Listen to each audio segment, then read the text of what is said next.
আজ সকাল থেকেই বাইরে মুষলধারায় বৃষ্টি পড়ছে। ব্যালকনিতে দাঁড়িয়ে বৃষ্টির দিকে তাকিয়ে মনের ভেতরে অনেক কিছু চলছিল, অনেক কিছু কথা মনে আসছিল। তার থেকে কিছু কথা তোমাদের সঙ্গে আজকে শেয়ার করব।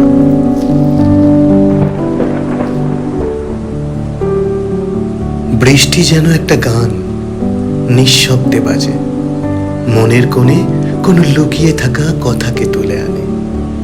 এক একটা ফোঁটার পরে পুরনো চিঠির গল্প ফিরে আসে। জানালার শিশির ভেজা সুরের মাঝে আমি হারিয়ে যাই কিছু একটা খুঁজতে। এই বৃষ্টি তো শুধু জল নয়, এই বৃষ্টি একটা স্মৃতির অ্যালবাম, যেখানে ছবি নেই কিন্তু অনুভব আছে।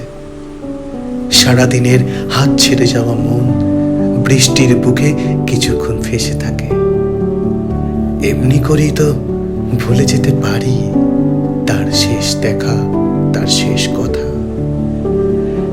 এক একটা বৃষ্টির ফোঁটার লিখে দিতে পারি তার গল্প। বৃষ্টি হলেই যেন আকাশও ক্লান্ত হয়ে পড়ে, আর আমি তার কাছ থেকে একটা শান্ত ভালোবাসা পাই।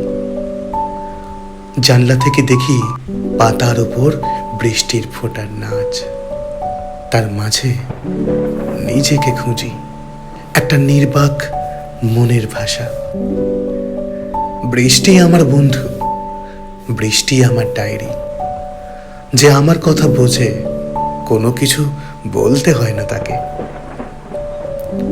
যদি এভাবেই এই বৃষ্টিতে আমি নিজেকে খুলে দিতে পারতাম পৃথিবীর কাছে, আর কিছুক্ষণ ভুলতে পারতাম এই ছোট্ট ছোট্ট দিনের ভিতর গোপন করা যত ব্যথা, কি ভালোই হতো, তাই না? হাই, আমি দেব। আজকের আমার এই ভিডিওটা কেমন লাগলো তোমাদের অবশ্যই কমেন্টে জানিও, আর ভালো লাগলে লাইক, শেয়ার অ্যান্ড সাবস্ক্রাইব করতে ভুলো না, আর অবশ্যই পাশে থাকা বেল আইকনটাও প্রেস করো। আজকের মতো বাই বাই।